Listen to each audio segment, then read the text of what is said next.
Photographs. Perhaps the most famous are these of fairies in a Yorkshire glen.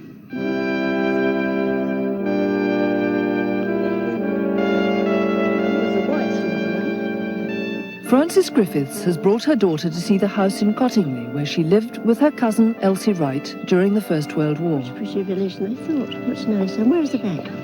Well, the back's around the corner, around there. Frances and Elsie used to go down to play by the beck, the stream at the bottom of the garden. And it was by that stream, they said, that in 1917 they took photographs of fairies. That summer, 10-year-old Frances kept falling into the beck and getting into trouble. When her mother asked her why she went there, she said to see the fairies. To back up the story, 16-year-old Elsie borrowed her father's camera to try and photograph them. The girls came home an hour later. Elsie begged her father to waste no time. He had a dark room in the cupboard under the stairs. She remembers watching anxiously while he developed the plate, impatient to see how it was going to come out. Dad says, I'll tell you what it's coming up like, that picture you've taken. He says, it's very untidy. He says, you've been eating sandwiches, the sandwich paper's all sticking up. And then he says, oh, what's these little leg things down here? And Elsie shouted out, they've come out. A month after this first picture, they produced another, of Elsie with a winged gnome. These two photographs amazed Sir Arthur Conan Doyle, creator of Sherlock Holmes. He published them in the Strand magazine and pronounced them genuine.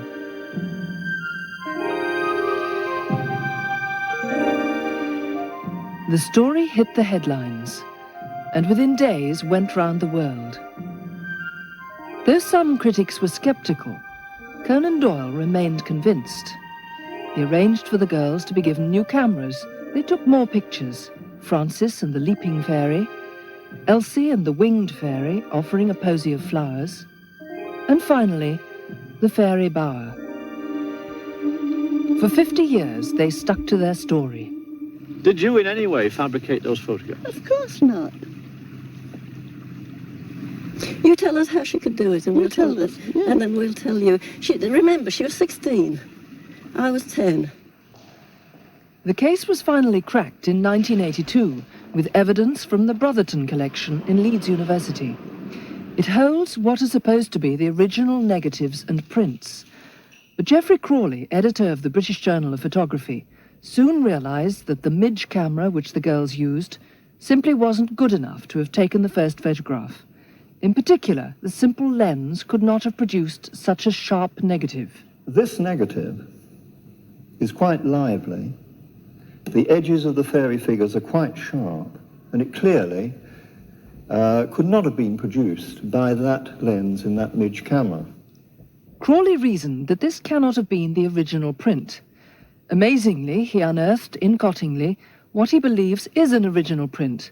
It looks quite different.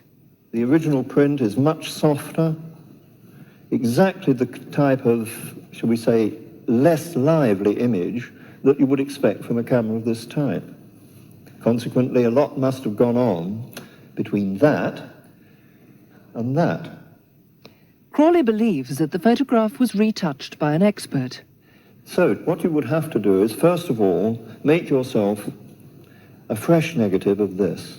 And you retouch that negative, you improve it with an airbrush, and people were very skilled in those days, possibly more skilled than today even. Now, it's the fairies that everybody's interested in. So he subdues the face, brings out the fairies, and this is the first thing that people noticed, and they said they were glowing with ethereal light. And on the negative plate, he found evidence that the face had been subdued, probably by rubbing with Brasso. He thinks that the man behind it was Edward Gardner, believer in fairies and friend of Conan Doyle. When Crawley published his findings, Frances and Elsie confessed that the pictures were fakes. What really happened was this. After Frances had claimed she'd seen fairies up the beck, both girls were teased by the adults. Elsie hit on a scheme to stop the teasing. Elsie said one night, we were getting ready for bed, she said, I've been thinking, kid, she's a real cinema goer, was Elsie. She says, what about if I draw some fairies and cut them out in cardboard and we'll stick them up in the grass and see if Uncle and Dad will have the camera and we'll take a photograph. She said, if they see them, they'll have to believe it, they'll stop all this joking. So she lent Elsie this book, and from page 104, Elsie traced this group of dancing girls, took off their wispy drapes, drew wings on them, cut them out, and arranged them in an artistic group.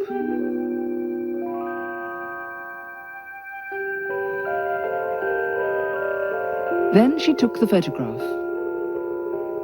To stand them upright, they used hat pins. What we did, and I said, with the long hat pin, we put it down the back like that,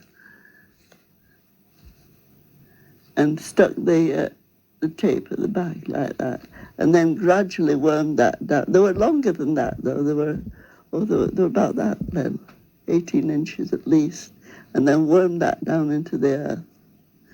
And they said that the thing was that they could see them, that the fairies were moving when the photograph was taken, but that's because they did it in the breeze.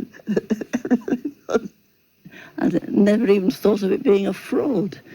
It was just Elsie and I having a bit of fun.